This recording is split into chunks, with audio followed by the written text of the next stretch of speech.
Olá, sou Adriana Rota, da Comunicação da Secretaria. Nós estamos aqui hoje no estúdio com o Celso Vegro, que é engenheiro agrônomo, pesquisador do Instituto de Economia Agrícola, especialista em café. O Celso vai falar um pouco para a gente a respeito do contexto da cafeicultura. Bom, Celso, recentemente você produziu um artigo com um título provocativo, que é Deus é Brasileiro. Isso significa que a cafeicultura do país está bem? O que você quis dizer com esse título? Olha, a cafeicultura mundial vai bem, né? Porque nunca se viu preços tão favoráveis para o café como no momento atual.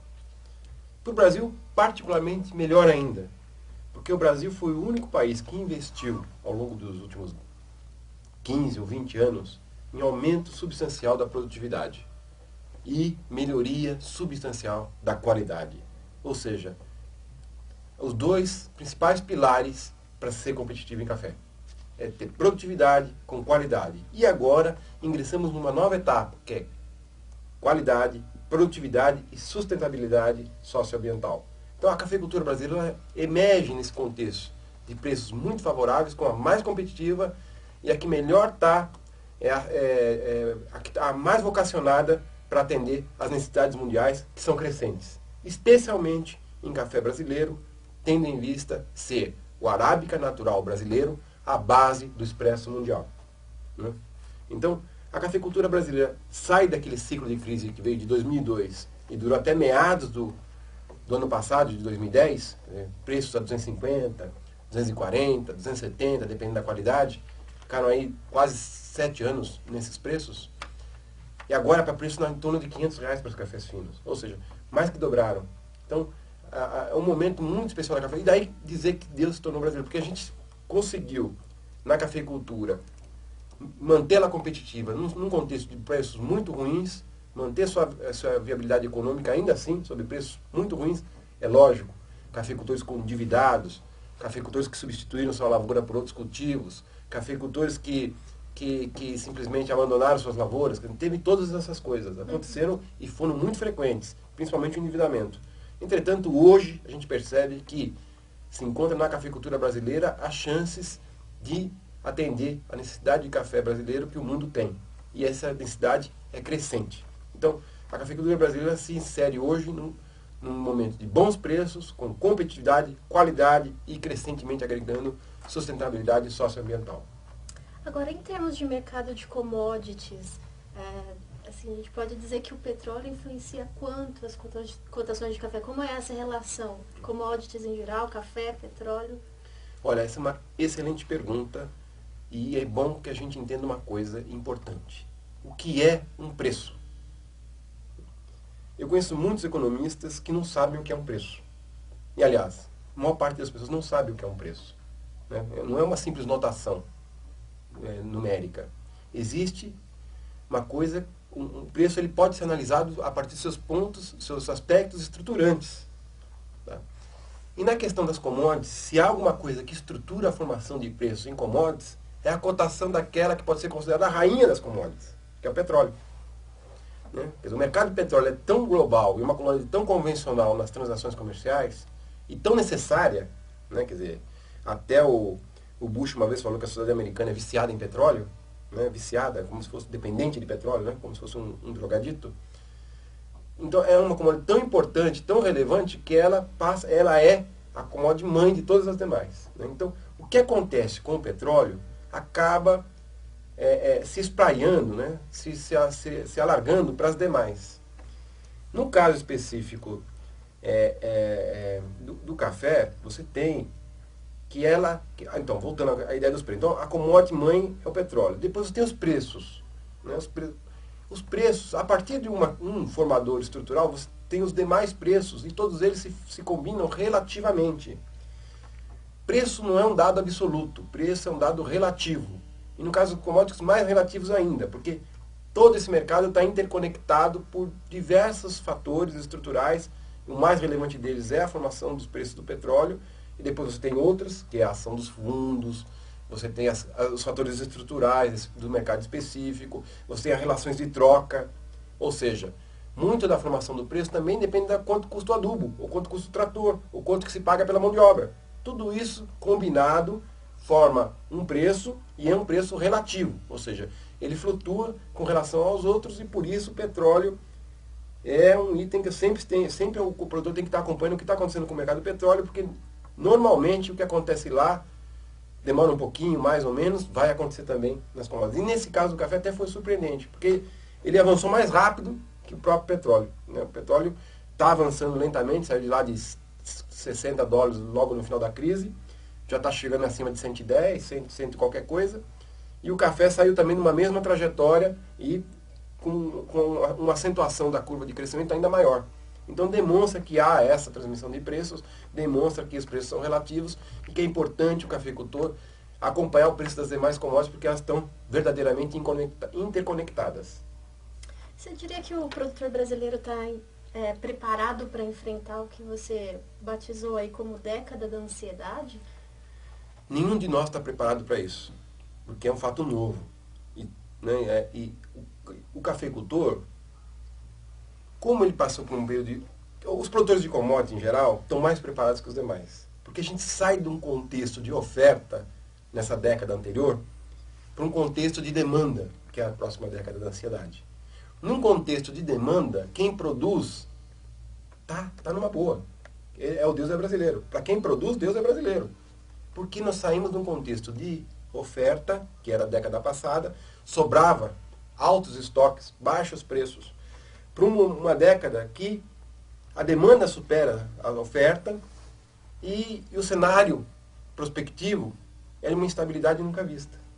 Então você tem guerra cambial, você tem problemas geopolíticos importantíssimos, você tem o mercado financeiro detonando como vinha fazendo até 2008, voltou a carga total, fazendo todo tipo de esculhambação no mercado, para depois vir uma bolha nova e explodir, inclusive na área de commodities. Então nós entramos numa década que a previsibilidade, o horizonte de previsibilidade, ele se encurtou demais. Então, mas para quem é produtor, nesse contexto de um cenário da demanda substituir o cenário da oferta, torna-se muito favorável, né? Mesmo sem ter uma previsibilidade de longo prazo garantida para as coisas. Então eu acho que é ansiedade e é ansiedade no sentido que a gente fica refém de eventos não previstos. Por exemplo, a própria CIA não previa toda a questão do norte da África. Né? Não previa, nem a própria CIA estava prevendo tanta instabilidade geopolítica naquela região. Então você veja que essa ansiedade está se acumulando no mundo e isso pode gerar dificuldades lá na frente. A gente não sabe, é difícil fazer previsão. Economia não é uma ciência de fazer previsão nenhum de nada. Quem quiser previsão vai ler horóscopo, não vai estudar economia.